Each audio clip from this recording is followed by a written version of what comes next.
Michelle Reinen, Administrator with Division of Trade and Consumer Protection, is our guest here on WRCO to talk about some September topics to maybe keep you out of a jam a little bit. How you doing, Michelle? I'm doing really well, thank you. Can't believe we're already to September. Isn't that something? I know it. It's crazy. One of the things we want to talk about was fake websites and how are they used recently? We have heard from a number of consumers that they're being used a little differently now in jury duty scams. We know that scammers have been known to falsely accuse individuals of missing jury duty, and then they claim they need to pay money to avoid being arrested.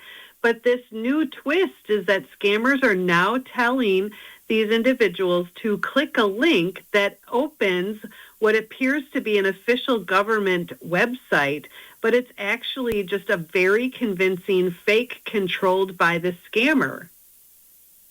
Very interesting. That and how does it relate to jury duty? I think we've talked about that before with like fake phone calls and things like this, but this would be something different, right? It is. I mean, it relates to jury duty in the context that it's something that people know that they need to serve. They trust that an announcement that it's their turn, but they don't know how the process works. So a scammer can take advantage of that, and each municipality is a little different in how they implement that as well. But what we've seen is that this scam starts with a call or text claiming to come from a local law enforcement agency, and after the consumer hears this concerning news that they've missed their jury duty notice, they're sent a link to this website, again, looking very official, and it's sounding official with the URL and that page design. But the website then asks the consumer to enter their birth date and their Social Security number to find out how much they owe. And in some cases, it's claimed that they've owed thousands of dollars in unpaid fines for not appearing for jury duty. And now the scam has the consumer's private information as well. So the next step is then to convince the consumer to send money to pay these fines. So the scammer might ask for a payment by card to be entered through that same website, which then gives them access to that financial data. Or they've asked the consumer to pay at a government kiosk, which doesn't really exist. And it's the scammer's name for a cryptocurrency ATM, or referred to as BTMs. And so if a consumer follows these instructions and puts cash into this crypto machine, it will really be very difficult to recover any funds for the consumer. Is there a way for the scammers to sort of blackmail people? You know, hey, I've got your information, and use it against you? Well, that sounds like the next step that could easily be coming because they'll have that. But really, they wouldn't even have to blackmail the consumer because the consumer has just handed over that personal information and now has to be concerned about identity theft and always be mindful and watchful because a consumer, that scammer, wouldn't even really have to announce what they're going to do with it. They can just try and take advantage of the consumer behind their backs and do so repeatedly. So this is a scary new twist that consumers really need to be on the watch for. If they ever get notice that it's time to serve for jury duty, they can confirm that with the clerk of courts in their municipality to verify that. And usually first notification comes by letter and tells them what phone number to call to see if they need to report. And it also tells them how to get an exception if they should need a waiver for some reason because the date parameters won't work. So there is a process in place for each municipality, and they should reach out again to that clerk of courts to find out more details versus trusting a phone call or a text message. We're having the Richland County Clerk of Courts on with us on the talk show later this month, so we can ask her more about that as well. So, that'd be wonderful, because one of the best prevention tips is to be informed about processes so we don't get thrown off guard and have scare tactics worked against us. Next up, preventing tech support scams. What can you tell us about that this month? Well, here, a consumer recently reported to DADCAP that they encountered a threatening computer pop-up that said there was an issue with their device which required technical support. So that's not new. That's the standard scam we've talked about many times. But in this case, the consumer called a phone number listed on the pop-up, not realizing this was a scam attempt, which would then try to convince them that their bank was stealing their money. So when they made that call, the consumer was instructed by the fake tech support specialist to download a program that allowed the scammer that remote access to their entire computer. Next, this scammer said the consumer had money stolen from their account multiple times in recent days by someone working at their bank. And the scammer claimed they needed to then work with the FBI to track which bank employee was taking the consumer's money. They guided the individual through setting up an online bank account, which they didn't previously have. Then finally, the scammer tried to seal the deal by telling the consumer to wire more than $14,000 to another account for a sting operation against their own bank. And it was, of course, the consumer's money that they were asked to wire. So thankfully, the consumer didn't give in to that high-pressure tactic or that false sense of urgency. And one of the other signs that was present during this was that an insistency to not tell anyone else about the situation. They weren't allowed to confer with friends or family members about it, and the consumer did disregard that, so that it saved them from losing more than $14,000. That would be a definite red flag if you're not able to talk to anybody about it, right?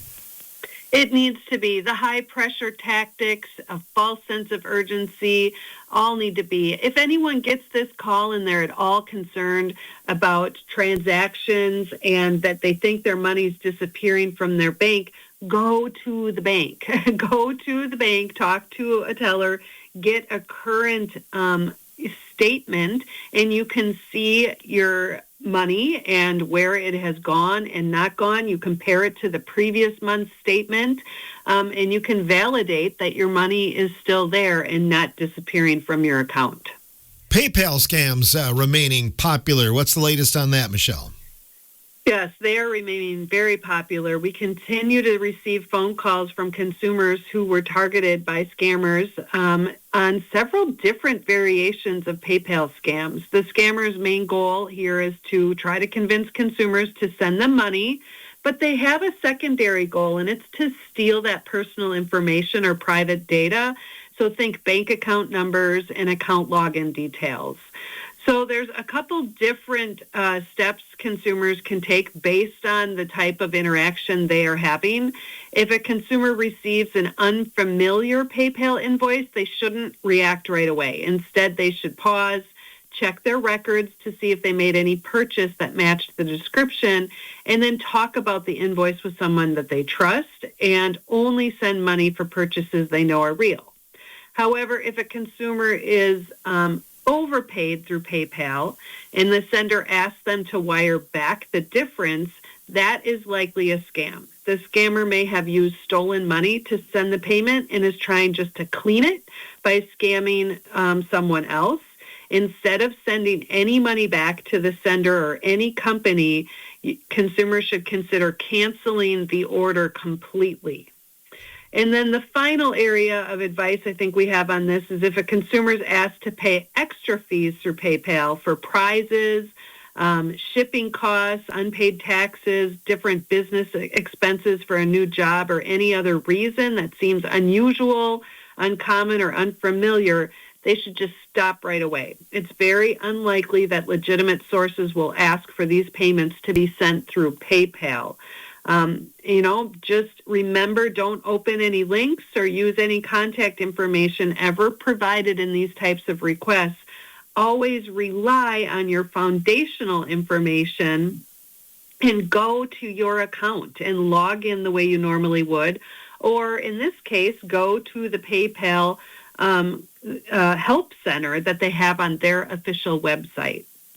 PayPal, yeah, that's the way to go. Right to the main source there and, kind of go from there, right? Yeah, and because we're talking PayPal, that's exactly right. If you ever get a text message or phone call or email that has any of these similar signs from a different well-known company, let's say like last month we were talking Amazon, always go to that official website and that official source to navigate what your next steps should be, as opposed to clicking the links or using the contact information that might be provided in the message that you received. It won't be long. We'll be needing some winter storage. Any tips about that and staying safe? Yeah, there are. And isn't that sad? We already have to think about winter, and we just experienced Labor Day here. Right. But you may have some fun summer toys, things, boats, recreational vehicles, or other items that could need storage. And we want everyone to be aware that DADCAP is responsible for regulating public warehouse keepers who store for hire. And what store for hire means is that a public warehouse keeper is paid to maintain custody of another person's stored property. This doesn't include those rental storage units or self-storage, where consumers who rent those types of units assume the responsibility for the safekeeping of the property stored in the rented space, and then they have access to their unit either during normal business hours or maybe, it's 24/7. But in public warehouse keepers, they are licensed by DADCAP and include many types of businesses that store a variety of items for individuals or other businesses.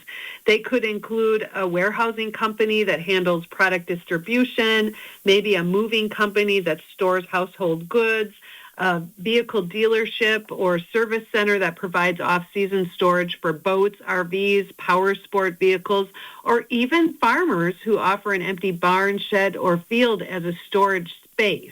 So, we want consumers to make sure that when they are selecting a public warehouse, they consider those storage requirements that they have for the property they are storing, and is the storage they're looking at appropriate for those needs. So a perfect example is if my property is going to be stored indoors or outdoors, that may or may not be appropriate for the type of item that you're going to be storing. And we also want to make sure that it's suitable for the products that are stored, but make sure to use a licensed facility. And one way you can do that is by checking out the licensed facilities on our website, because we go through a whole bunch of questions and make sure that they are meeting the requirements of the regulations. So you can go to datcp.wi.gov to download that list when you're on the hunt for where to store your goods. How does insurance work with that? Does it work on your own policy or that facility? Do they have to have insurance as well? Well, consumers need to talk to their insurance company about that. Those public warehouse keepers are required to have insurance that will only cover particular situations. And based on the good that you're storing, that may cover things, but you also may need enhanced coverage for the item, the other factors that aren't covered. So that is something you'll want to talk to your insurance agent about to see if you would want enhanced coverage, again, based on the value of the item. One thing you mentioned earlier in our conversation was cryptocurrency. Is there any update on that or ways to stay safe, or what's your opinion on it? Well, if you're ever asked to make a payment or secure your money by getting cryptocurrency, that is a red flag of a scam. There's no change there. It's not a regulated currency, and so it's not going to be secure. If you have some fun money, $10, $20, and you want to get into cryptocurrency like your cousin, has, and you just want something fun to watch, to experience it, because again, it's fun money, that's a different story, and you could look at it. But again, it's not a true, secure, regulated investment.